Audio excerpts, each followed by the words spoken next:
Hey there, and welcome to the Deep Dive. We are so glad you could join us.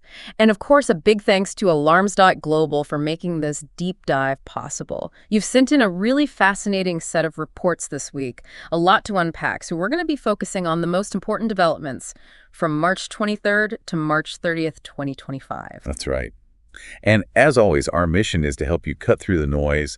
We're going to be looking at everything: military deployments, potential economic shifts, even natural disasters. It's a pretty packed week. It is, and we're here to help you make sense of it all. Okay. And this week's news, when you view it through that lens, it reveals some pretty interesting echoes. Yeah, I think that's a really good point. Okay, so let's unpack this. Let's start with these reports that we've been seeing about increased military activity in the Middle East. Okay, so when we look at the Middle East, what's really interesting is this concept of strategic power projection by the United States. Yeah. Now, while the specific details about a potential B-2 bomber strike on Iran, it's still speculative. But what's important is the repeated deployment of these major U.S. assets to the region. Right. You've probably seen a lot of talk about B-52 deployments. Yeah. And of course, we have the constant presence of these carrier strike groups. Now, this isn't necessarily about imminent offensive operations. Instead, it's a way of signaling. It's a way of deterring potential adversaries, especially Iran and its associated groups. It's a show of force. Exactly. It's showing that they are there and they're ready.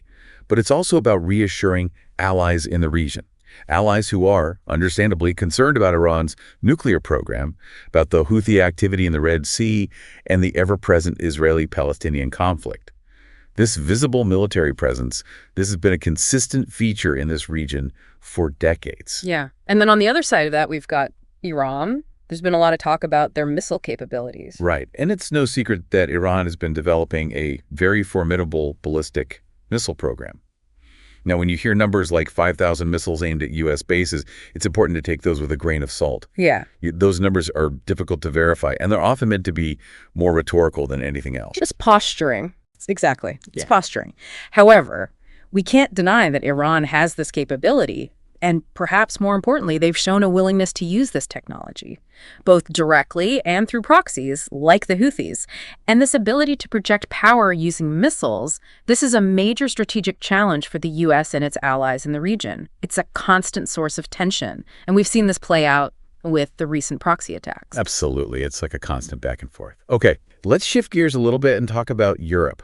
There have been reports circulating about NATO troop deployments to Ukraine. Right. And this raises a very important question about the level of involvement by NATO in this conflict.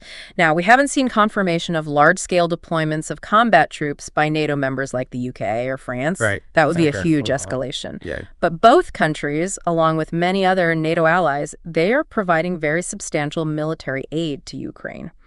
This includes things like advanced weapon systems, the Storm Shadow cruise missiles, the Stealth P missiles. Very sophisticated technology. They're providing armored vehicles, they're providing funding, and perhaps most importantly, they're providing extensive training. Right.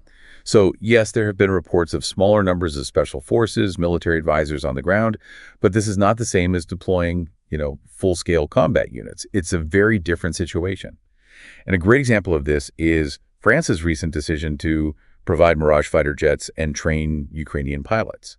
It's a way of providing significant support without direct combat involvement. So it's a lot of support, but it's not boots on the ground in that sense. Exactly. Okay.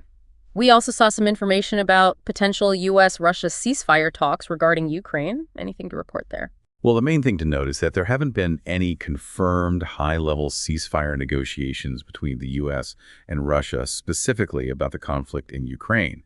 And unfortunately, what we're seeing on the ground is that the fighting continues, and it continues to be quite intense.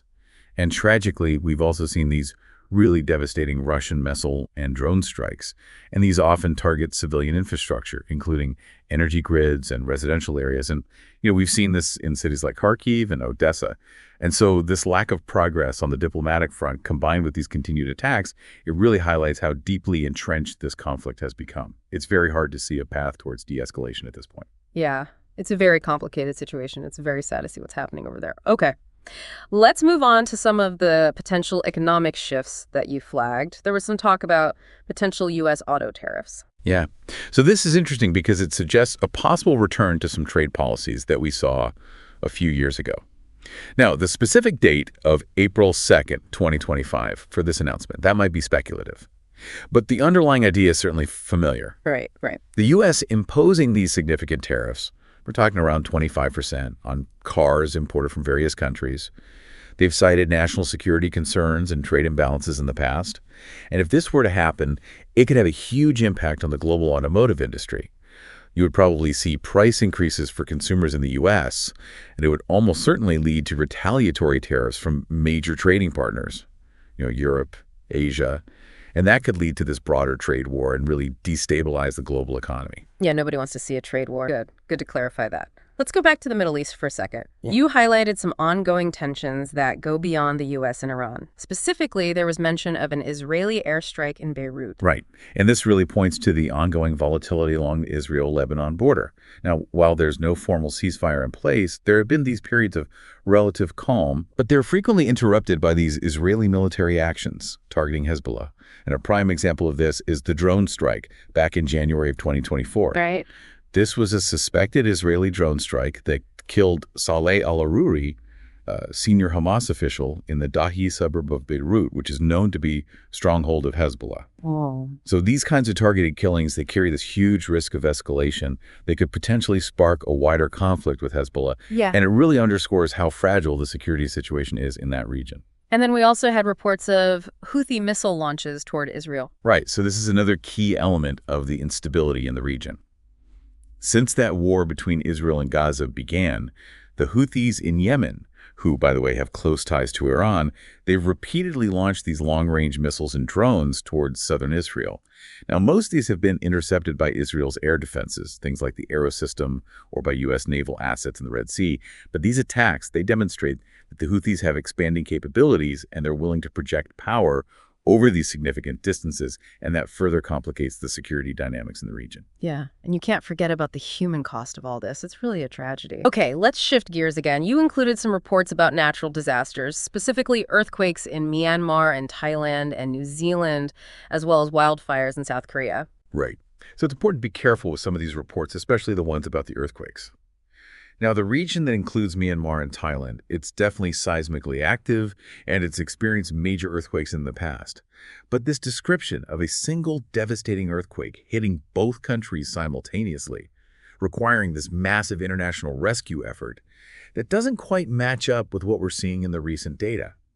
Now, Myanmar did have a significant earthquake back in November of 2023. It was a magnitude 6.8. Okay. And, of course, both countries have dealt with damaging earthquakes in the past. So it's possible that the information got mixed up, maybe combined details from different events, or perhaps the magnitude or timing is a bit off. And what about those wildfires in South Korea? Yeah, so South Korea has been facing these increasingly severe wildfire seasons lately. And there was that really massive fire in March 2022 in the eastern part of the country. It was one of the largest wildfires they've ever recorded, caused a lot of evacuations and a ton of property damage. But the report that mentioned a high number of fatalities, something like 26 to 28 deaths, we need to double check that number. It needs to be verified against what actually happened. Devastating wildfires, they are a real and growing concern in the region, especially with climate change. But we just need to make sure we've got the facts straight. Always good to double check. And finally, you made a note about China preparing for a potential trade war with the U.S., and there was also mention of new tariffs on Venezuela. Right. So this all ties into this bigger picture of economic competition between the U.S. and China. Even if we don't see an official, all-out trade war declared, there's already a lot of tension. We've got tariffs in place, export controls, investment restrictions, disagreements over trade practices, and both sides are taking steps to prepare for a prolonged period of friction. China is really focused on self-reliance, trying to become less dependent on others, especially in terms of technology. And the U.S., on the other hand, is trying to diversify its supply chains, reduce its reliance on China, and build stronger ties with other countries. And all of this economic rivalry, it has huge implications for the global economy. And as for Venezuela, well, the U.S. has a long history of using sanctions against Venezuela, especially targeting their oil sector. It's been a way to pressure the Maduro regime, and it's a policy that's been used by multiple administrations. And these secondary sanctions, they can really hit hard, penalizing anyone who does business with sanctioned entities.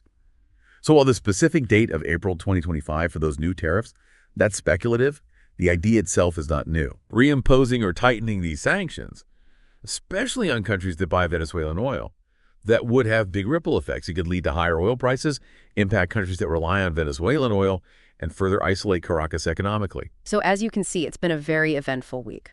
From military deployments and geopolitical tensions to potential economic shifts and these reminders about the power of nature, there's a lot to unpack. And again, thanks to Alarms.Global for helping us dive deep into all of this.